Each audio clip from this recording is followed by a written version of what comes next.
and we are back with another episode of Chameleon Cinema. This is episode 3. Say hello. I thought you were going to say hello, Christopher. It's live. Here we go. Hey. I was going to say I sound like a smoker because I recently just got sick. But this is how dedicated we are to cinema. Yeah, what else was I going to say about that? Oh my gosh. You have a canker sore. Yep. It sounds like you're also getting sick, maybe. Yeah, it's a good day.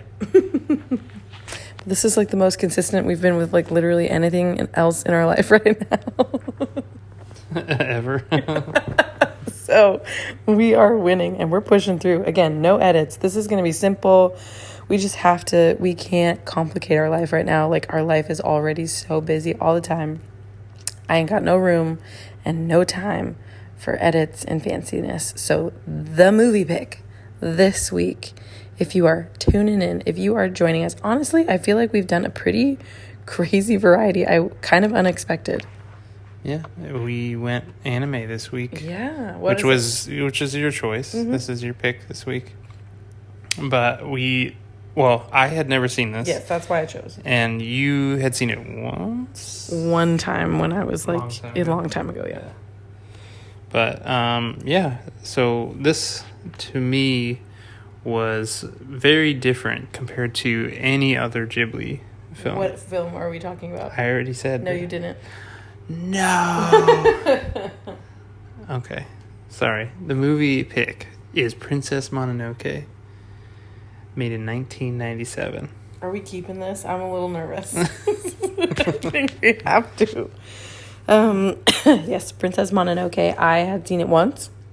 It was kind of probably maybe the first anime that I tried to watch, and it was so bizarre. I didn't understand. It's not that I didn't understand. I definitely didn't understand anime or have any idea what it was. And it's like Japanese animation and like that, just the whole Japanese like cartoons and culture and everything is so different to American. So I was not ready, I guess. Well, at least compared to what we grew up with, because even though we grew up in Washington, which has a lot of Japanese influence, like, it's still, our cartoons, our visuals aren't as, I'd say just the pacing's different, violence is different, spirituality, the emotions, like, everything's a lot of extremes. Yeah. And so, nowadays, like the last 5-10 years, Asian culture has infiltrated the world. Yeah. And I feel like, anime's on Netflix. It's on, it's literally on any streaming platform. Not just Crunchyroll. Right. Yeah. And so, yeah, it's much different culture nowadays. But back when we were growing up, yeah, I didn't really watch much. But I can only imagine, from your point of view, what it would have been like. You had at least had Avatar, right? That wasn't until, like, high school. Okay. Well, this still, for me, when I watched Princess Mononoke, it was, like, high school. It was, it was later on in life. I was, I don't know, probably talking to some hipster friends and heard about it and was like, oh, yeah, cool. Yeah, let's check this out. Anyways, I say all that to say it's because right out the gate, it was the same weirdness that I remember. It's like, and of course, obviously, this shouldn't have to be said, but spoilers happen. So just so you are prepared, if you haven't seen Princess Mononoke and you want to see it without, honestly, that's on you. This is from when? It just came out. When did it 1997. 1997. So that's on you. But yeah, so if you're thinking about like checking out and like dipping your toe in the waters of anime, I wouldn't say this would be your first go. I would highly recommend Ghibli is great. I do love Ghibli. It's kind of a softball entrance into the world of anime. It's not crazy. It's crazy. There's definitely a lot of crazy. But I would say start with Totoro, My Neighbor Totoro. And then maybe Ponyo. And then after that, Spirited Away, you're really getting a little bit weirder and weirder. And then, so this is Princess Mononoke, for me, is the most bizarre and strange visuals of Ghibli that I have ever seen. And it starts right out the gate with just wormy, demonic, wild boar. Yeah, it definitely shows its adult nature right out the gate, like you said. It's like PG-13. Yeah, it's only PG-13, but sometimes, I don't know, as an adult, I was like, oh, yeah. man, so... it's like cartoon, like Quentin Tarantino at times. Mm-hmm. Yeah, brutal. Yeah, super brutal and bloody, but... Oh, thank you, Cam. Yeah, we're kind of reading the notes that I wrote, and I wrote this campfire scene. I was kind of when I was really drawn in to the movie. It's when animes just slow down, and it's very common and typical when they're eating, that you just get this really cozy feeling. I don't know why, and maybe because you don't really see that a lot in American cartoons, like people slowing down over and like kind of like the cooking process of food and people just like chatting over a meal. But yeah, that's when we're introduced to this monk character voiced by Billy Bob Thornton, which is hilarious. Mm-hmm. So it's always so surprising, the American voices. And I don't like to read. We definitely do the dub. I was just going to say, I was like, yeah, we should clarify. We watch the English dub. Yeah, a lot of like super snooty anime snobs would say, no, you have to read it. And listen, I ain't got the time for all that. Okay, I don't have good enough eyes for all that. Like, so we do the dub. But yeah, it was Billy Bob Thornton, and it was kind of funny. But his character was, again, another character that flip-flops on you. The moment I met the character, I was fully intrigued. I loved, basically, I can't remember the quote specifically, but it was just that this young man, kind of the main character of the whole movie, if you could look up his name. The main character, kid. Nope, I gotcha. I gotcha. So the quote I remember is somewhere along the lines is he says he was cursed by this demon, and this monk is like, yeah, so the whole world's cursed. You know, who cares? It's kind of like that sort of energy. He's just like, we're all living under a curse, really. And I just thought that was so deep and like, yeah, like everybody's got their problems. The darkness is everywhere, man. You know, and it was philosophical, it was insightful, it was deep. And that's the crazy thing with Ghibli. He always has, this probably had the most deep, thought-provoking elements kind of scattered throughout in every single way. Yeah. But even in My Neighbor Totoro, it's like all happy. These kids are moving with their dad into a new house. It's like making magic out of the mundane. It's like doing laundry and, you know, clearing dust from an old house. And then like the mom is like away at a hospital because she might die. And so it's like this stark sense of reality mixed with all the kind of like light whimsy, and this was kind of the same. It was just like soft moments mixed with humans and nature are at war, and people are, you know, all kind of after their own agendas and whatnot. And so it's just very interesting. Yeah, the campfire scene and just like what you've been talking about, that's why I love westerns and war movies so much. Okay. Is because they have a lot of those scenes where they're like sitting around a campfire, or they're warming up next to a fire, you know, in a house or something like that, and they're like sipping a cup of coffee, you know, or something like that, where it's just like so simple, but it's just like so grounded and like, I don't know, it takes you back to a different time, and that's what I feel like. Slows you down for a sec. Yeah, and that's what I don't know. That's what I love about moments like that, where it just grounds you. Jigo. No. Who was the other guy? The main character guy. Ashitaka? Yes, Ashitaka. We were discussing that should be what the movie was titled, because it's called Princess Mononoke, wow. But it's really the Ashitaka story. Yeah. Ashitaka. Yeah. Anyway, so that was kind of funny. My next note is the naked butt ghosts. That were terrifying. Yeah, little rattle. They're like little skeleton babies. that twist their heads and make crackling sounds. Yeah, no, it's pretty horrible. But What other imagery do you remember? Or stood out to you?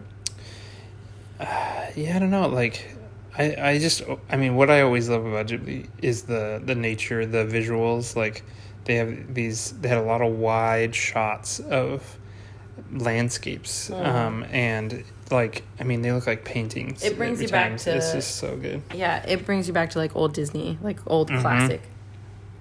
Yeah, where someone hand drew or painted or whatever, and it's just so beautiful that I don't know. I am always drawn into the visuals for sure. Yeah, whenever I see something like that on Instagram or TikTok or whatever, like kind of like a reminiscing of Disney of old. Like, yeah, there's just these beautiful, soft, whimsical landscapes, and it's really gorgeous to see. So yeah, it's definitely like that in the Ghibli films, and this one is no exception. So yeah, other bizarre things, like the spirit god of the forest is very unsettling. He has it's like a deer with like a humanish face, very weird. Yeah. What are the other, like, kind of, if you weren't familiar with anime, like that would kind of maybe set you aback a little. The nature spirit's face. That's what I just said. Oh yeah, well, I don't know. Like, I think it was interesting that, like, there's the giant version or whatever. It's like the night and day, and I feel like that the night and day version, he had like two forms. Yeah. The big form kind of reminded me of our cat. This is just a mess. This is a mess. But we're gonna keep pushing. Oh my gosh, we just got attacked by a cat. Anyways, yeah, featuring our cat this time.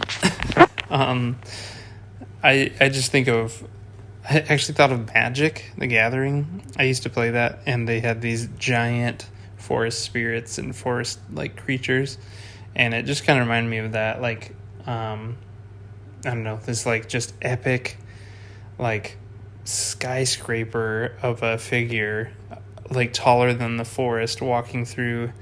I don't know, like, if that doesn't scream like fantasy, I don't know what does, because like there's definitely, for the most part, normal animals like boars, wolves, monkeys, deer, whatever. But then there's, that's like, I feel like the most mythical or fantasy looking thing is this forest spirit.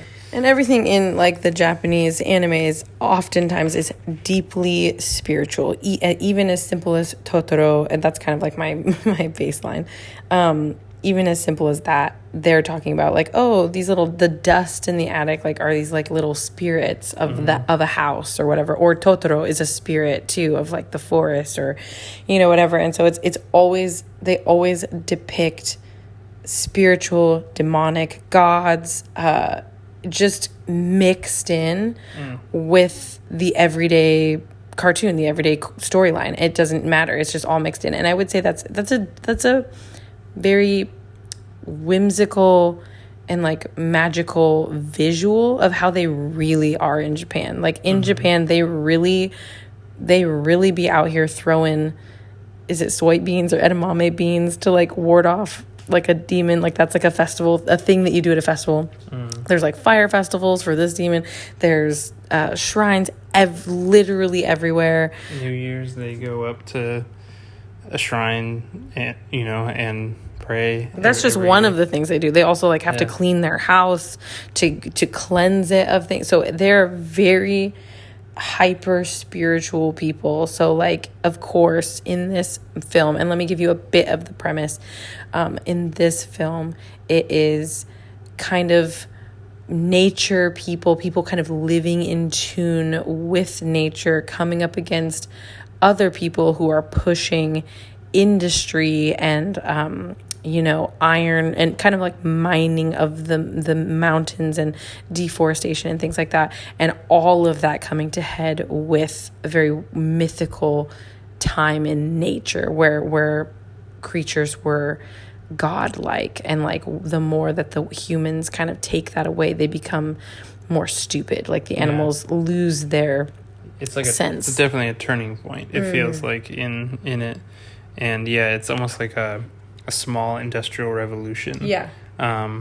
But yeah, it's all industry, like she said, and it's nature butting heads with that, and it I don't know, it's so interesting. We talked about this a lot during the movie, but you could take a side, right away. You could pick a side, but then they're constantly making valid points, or like. Let's talk about Lady Eboshi. Sure. Yeah, and it's not just like that two sides of the coin, the industry versus the nature, but it's also characters on each side. You're like, ooh, I like that character. Oh, I understand that point. But then you love a character on the other side, and so you're constantly torn between loving there's and like hating. Yeah, there's multiple perspectives, and that's what was crazy about this film. We kind of called it like an epic. It's like Lord of the Rings, or like one of those epic trilogies meshed into one cartoon. Like, it's a longer film. Large scale, it felt like. Like, it felt like a really... It's an epic, yeah. It felt like an epic. Many pieces at play. So there's like a guy from a tribe that like is pretty hidden to the world and protectors of the forest. Then there's this like industrial town. Then there's this girl, this human girl who got like adopted by wolves because her family that's the main storyline is her family was getting attacked by a wolf. They threw the baby to like kind of as a sacrifice, really sad, and the wolf goddess like took the baby and raised it as her own. And so you have all these different, and then there's even more. There's samurai. There's a samurai army that's battling the industrial town, and then there's also these like elite task force guys that are sneaky and led by a monk. Pick sides. Yeah. It's a lot of. Oh, and there's the boar army. There's so many like the animals have their own individual armies. There was the ape people, the wolf, but it's so it makes you think so deeply in the sense that that's real life. There's all these different little camps and subcultures all tackling life in the best way that they see fit, and we're all trying to live cohesively in this vast ecosystem. Yeah, and they all have their different reasons for why they're fighting or why they're doing this or that, and so it just feels lived in. Like the world feels real because of those reasons and those characters and stuff. Like depth. Yeah.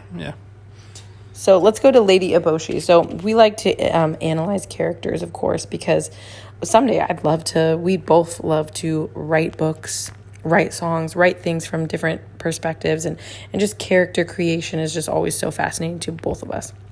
You actually introduced me to the concept of a character that has like, how would you explain it? A good and evil. A good villain is one that you can like relate to or believe in their reasoning. So an easy example is now I'm gonna forget his name. Snap. Thanos. Yeah. He has such a simple reason of why he wants to cleanse the universe of 50%, but it's because survival and we're overpopulated and it's destroying planets, blah blah blah.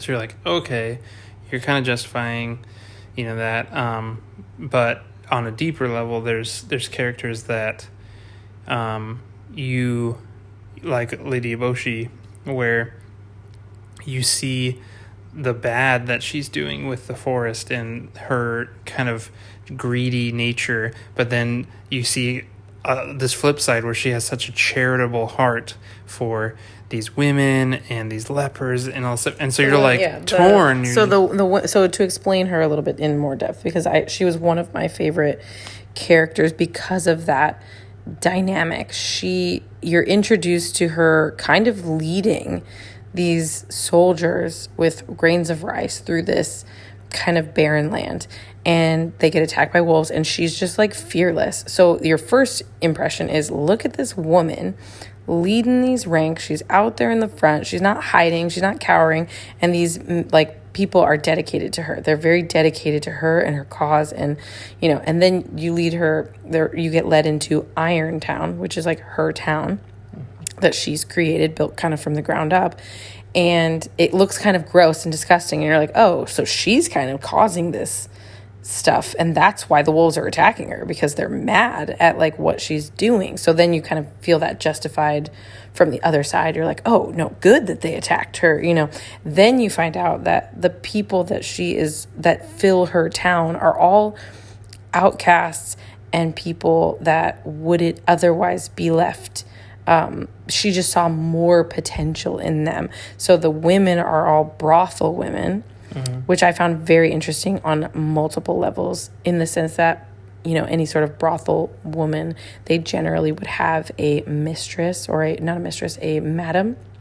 So I kind of want to say like an abusive relationship from someone, but they listen to them, they follow their rules, and they, you know, whatever. So it's like kind of like, oh, how charitable, but also how clever to pick just the right type of person that would be grateful to you and to do whatever you ask and all this kind of stuff. So it's kind of like you just toy with like whether you like them or not. And so she has these brothel women, but she also elevates them almost above the men, which is like it's high feminism in this little town. The men are kind of like dopes, but she still loves them and like feeds them, and everybody works cohesively together. And then you go even further in to like her little area of the camp, and it's all lepers, and nobody would touch the lepers, but here she has them working on guns, crafting these guns and things for her, and like helping her design these things. And so it's like they're designing something that you're like, well, that's kind of bad, but she's helping these people and feeding them, and they're, you know, they get to eat as much as they want, and they're just so grateful. And so it's just this weird dynamic of like good, bad, she's good, she's bad, she's good, she's bad. And even when kind of like a main high point scene, Princess Mononoke comes in to kill her, and you're like, yeah, then Lady Eboshi brings out these other two women with guns, and she's like, hey, I got these two ladies, or she's like, you're mad that we're killing these animals, right? And she's like, but I've got two women here whose husbands were killed by wolves, and they want to talk to you, you know, kind of. And so you're like, okay, like, so righteous anger on both sides. And that's kind of the phenomenon, I would say, of Princess Mononoke. Yeah. Did you love it? How did you feel about the movie overall? I did. I thought it was really good. We'll get into our scores later, but I thought it was a really good movie. But there's the fact of rewatchability. So yeah, we're not into the scores yet. Yeah, but just your overall. I was surprised you liked it. That was like the first thing you're like, I kind of like it. Yeah, I really did like it. I wouldn't say I loved it, but I also wouldn't say I, would never watch that again. I didn't like it. Like, I would definitely watch it again. But yeah, it was just very different from any other Ghibli film. But yeah, I really did. Yeah, but why? I mean, all the other reasons we talked about, like just the depth and the I kind of liked the adultness of it. Mm-hmm. I liked kind of the extreme violence and some of that stuff that almost shocks you at first, but then you realize it's war. It's gonna be so violent and so bloody. It reminded me of like a war film, but in anime, mm-hmm. Mm-hmm. Even though it was fantasy, even though it was animals or whatever, Mm-hmm. And people. That was like kind of the shocking point, was like when the villages were getting attacked, like people's limbs are getting lopped off, mm-hmm. Pets' heads are popping off. Yeah, heads are popping, yeah. So it's very violent. So be warned. It's definitely like, it's shockingly violent, but I would say even not in a necessarily anime way where like blood just gushes. Think Pulp Fiction, Tarantino, where there's just this excessive amount of blood. It wasn't necessarily like that. Not at all. There was a couple points, but it was definitely shocking like that. I was surprised that you liked it. I felt like you liked the nature element of it too. Mm-hmm. Yeah. Just the stuff that we talked about, the quiet moments, the nature, the visuals, the character depth. I don't know. There was a lot of stuff for me to like. Okay. And then I did make a note that Yakul needed an honorable mention. Yes. Because he was just such a dope little character. MVP. Yeah, MVP, most valuable player. Yeah, for sure. That, was it a red elk? What Or like an impala. You said like an impala or an elk or... Things, so. Yeah, it's just like this horned, like looks like a deer or elk type thing or whatever that is ridden by, what's his name again? Ashitaka. And he was just so loyal. He was just the most loyal animal. And we had just been talking about Hachi, yeah. Hachi, the dog that, the phenomenon of the dog that met his owner at the train station, like, all his life. And then when his owner died, he, like, kept going to the train station for, like, 10 years after, every single day until he died. And so it was that same vibe. Just a loyal character. Princess Mononoke, like, goes to release him. And he's just like, nah, I'm staying with my guy. Yeah. And he even gets, like, injured. And he's still like, no, I'm coming. Yeah, it's just like he just deserves an honorable mention. All right, let's wrap this up with your scoring. Okay. So, overall, I think the movie was a 4 out of 5. But my rewatchability, I think, is right down the middle. I think it's a 3. I will definitely watch it again. I think it would be in the repertoire, but a lot fewer, or just more spaced out. Frequent. Yeah, less frequent. So that's a total, 7? 7? Yeah, for me. Wow, I kind of want to agree. Let's see, what do I think the movie was overall? Gosh, it's not an average film, so you're right. It has to be like a 4. I can't say it's a perfect film, but it's so close. It's almost a 4.5 maybe even, but it's a 4. And then rewatchability, you gave it a 3. I think I agree. I think it's like in the middle. I think I would rewatch it. I might even say a 2. I'm not a huge fan of, like, grossness, and that's kind of why I have a hard time. That's why I had a hard time with it in the first place. When I first watched it, you just get this weird, eerie, like, feeling, as you've maybe noticed from this and Mad Max. I get this ick, you know, kind of from certain movies that have certain vibes, and I find that with anime, I have a hard time. I'm very selective, and when I watch certain animes, like, it's just, it has to be so particular. I'm new to the anime world, by the way. Neither one of us are, like, savants. We have our particular couple that we've watched and we've fallen in love with, and we're trying to kind of... We've dabbled. Yeah, we dabbled. But, yeah, I just definitely... I have a particular brand that I like when it comes to... And this kind of rides that line of bizarre that I'm kind of, like, a little uncomfortable. But the more we sat with it, like, it's kind of weird. You do kind of have to let it wash over you a little bit, and the more you sit with it... so I think I'm gonna give it a 6 overall total. Okay, and I'm a 7. Alrighty, that is another Chameleon Cinema review. We did it. I can't even believe it. I can't believe it. We made it. If you've stuck with us this far, you're a champion. You are awesome. And we will catch you next time. All right. Bye.